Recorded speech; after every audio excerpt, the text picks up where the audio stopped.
Born in Venezuela, Nancy Navarro grew up understanding the importance of family unity and the sacrifices that need to be made to accomplish one's goal in life. At the age of 10, she arrived in the United States as a faithful companion to her father, who was studying at the University of Rolla in Missouri. There were 2 intense years that marked her life, which eventually led her to pursue higher education in that same state of Missouri. Years later, she married and had 2 beautiful daughters, Anais, now 26, and Isabel, 21. It was that stage of motherhood that led her to focus on generating change, first in her community and then in all of Montgomery County. It began with the establishment of a child care center, and later the formation of Centro Familia, an organization that empowered child care providers with the goal of closing the academic achievement gap for Latino children. During this time, Nancy joined several committees, which eventually led to her being elected to serve on the Montgomery County Board of Education. Navarro realized that the impact of her work would be even greater if she were in the place where the main decisions are made in the county, the Montgomery County Council. After a failed attempt to reach a seat in the county's legislative branch in 2008, she tried again in 2009, but this time with different challenges. It was not an easy decision to make. I was still at the Board of Education, but also my younger sister was she was dying of breast cancer. She was losing her battle with breast cancer in Venezuela. And so my mom was the one who really pushed me to do it. And what she said to me was, this is what your sister wants you to do. She wants you to finish the job. She wants you to try again. And so I made the decision to do it.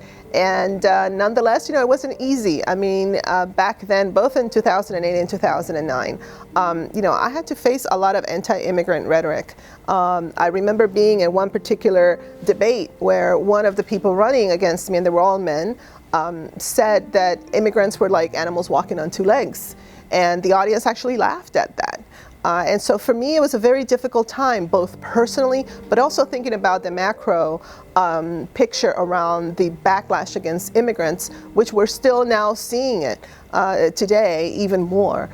So for me, having then tried again, and then being successful at that time with a very small margin, was not easy. The day after my primary election was certified, my mom died of a heart attack. And so that time tried me personally, professionally, spiritually. But it was important to keep going because I hope that in some small measure, I have also served as an example of what immigrants actually do here in this country, which is to work very hard and to give back in service.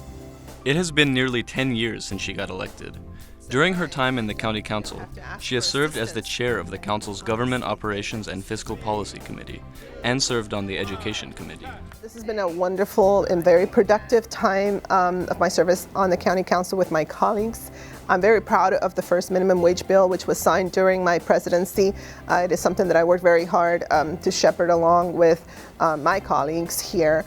Of course, the revitalization projects and redevelopment projects in District 4. So in areas like Wheaton, we have invested over $400 million in revitalization, as well as the library, the Edison High School, which is a 21st century vocational and technical high school, Wheaton High School. So, we're not finished, but I feel like this is really setting the tone for that area of the county, the White Oak, Viva White Oak redevelopment project. These are all important components in that part of the county to expand jobs. And so I'm really proud of that. And I'm really proud of the work to engage underrepresented communities in the decision process of here in our local government. She has overcome many obstacles and accomplished many positive changes for her district and the rest of the county. Undoubtedly, her achievements and the courage that characterize her have set the tone for those who aspire to be in public office throughout the region, and have opened doors for people of color to occupy leadership positions within the county. Currently, and for the second time since she was elected, Councilmember Nancy Navarro has been named the highest authority in the County Council of Montgomery. Her position as president comes in a period of transition, and she faces the challenge of working with 4 new members and a newly elected executive. This next year, I am really grateful to my colleagues having elected me as president, and I see my job as really shepherding the work of the body especially with new colleagues, working collaboratively to make sure everybody is successful in this first year of transition. But also for me personally, I really want to make sure that we have a very robust, intentional early care and education initiative, something that I've been working on for decades, and I believe that now all the interest is really aligned for us to do something very significant. Also, of course, the redevelopment projects in my district, to continue to make sure that those are finished and they are moving quite along.